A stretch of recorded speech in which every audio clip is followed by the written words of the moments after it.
them back whenever you. But yeah. Alex is my new co-pilot for the day. I think that makes it 5. Everyone say hi, Alex. Hi. Alex. Hi, brother. Alrighty. Do you know enough about Chicago to take this job seriously? Yeah, then. Oh, I've been to Florida. Now, as we're heading along here, we're getting back into the neighborhood that I said was called Streeterville after Captain Streeter. You would think, though, after all the trouble he caused for Chicago, that they would want literally next to nothing to do with him, or at least maybe put him down in infamy. But they didn't. Instead, they named an entire neighborhood after him. They named a street after him, Streeter Drive.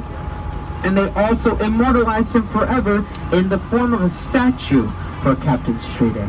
We'll be able to see that once we go further forward. Also, keep your heads tucked in.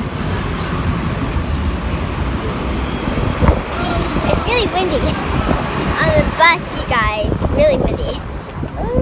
Love a breeze. Now, some of you, while visiting in Chicago, might have had breakfast at a place called Yoke. And I haven't been there yet, but a lot of people from out of town have highly suggested to me. The reason I bring this up is because it is in front of a Yoke restaurant at the green light ahead, where the statue of Captain Streeter is with his top hat. It's going to be on your lower right-hand corner in front of the restaurant. There he is. Good day, Captain.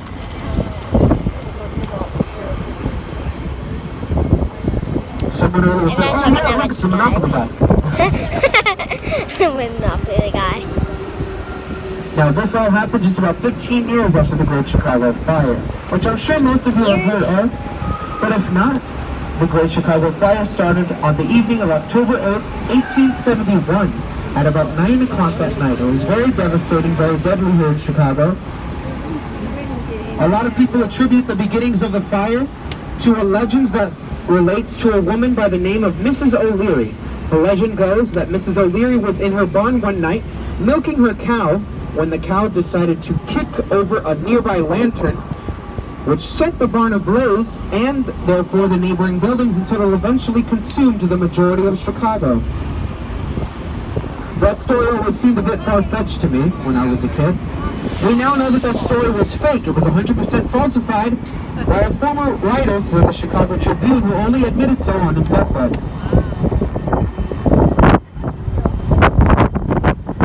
Now, while we don't know the exact cause of the Great Chicago Fire, we do know some of the things that attributed to the fire being so powerful and so deadly.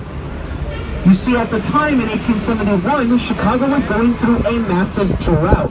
The air was very dry and it was also very windy here in the city. You compare that with one other fact, which is probably the best piece of evidence working against Chicago, was the fact that it was mostly made out of one very particular cheap and flammable material. Chicago was mostly made of, yes, wood. Anything from the buildings to the sidewalks and even some of the very streets were made of wood.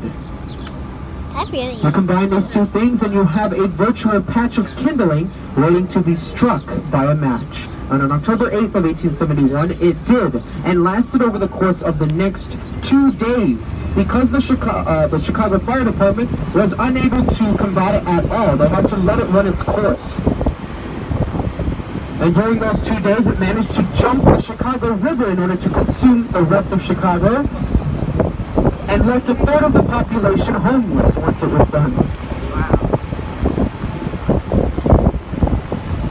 Now, that's not to say this story ends on a sad note, because if it did, you all wouldn't be seeing the lovely new Chicago rebuilt in recent years, within the last 100. In the early 1900s, we implemented the Great Plan of Chicago, where we would start rebuilding anew, taking inspiration from all over the world and all of their architectural feats in order to build a bigger and better Chicago. Which is why Chicago is called the Second City, as its other nickname. Not because it is second to that of any other city in the U.S., but because it is the second Chicago to be built on this plot of land.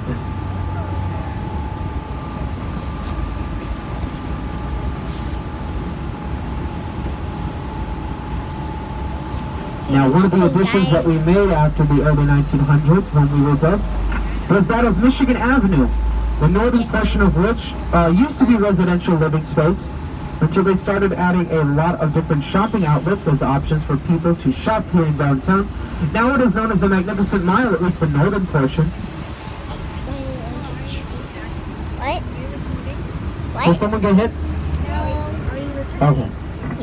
I've gotten hit smack dead on in the face before. It's not pleasant. I actually hit this and I had to start over. Here on your right is the Museum of Contemporary Art. You still have the A lot of different modern takes on artwork. What? Yeah. At the top, they also have rooms for artists to think. perfect their technique in studios.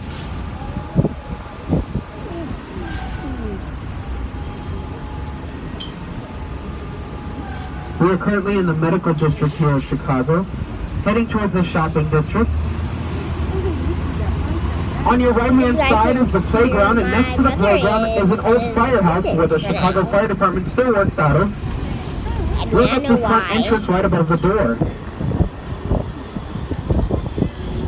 It says Chicago Fire Department. The person working on that day must have been a little... Here on the right is a castle-looking building.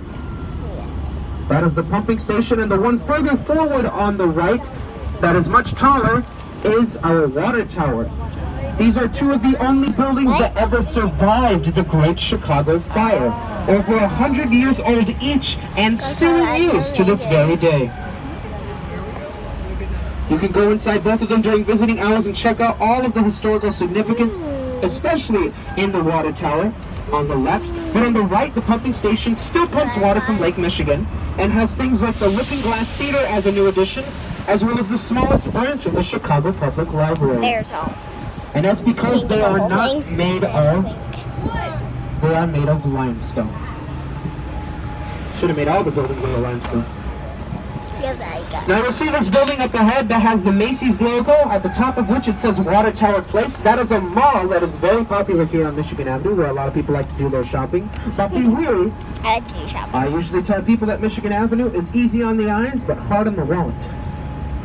Now, inside of that building, the mall, it has things like the Macy's, a Lego store, an American Girl doll place, a Dr. Seuss museum, a Gamer's World for all of your tabletop gaming needs,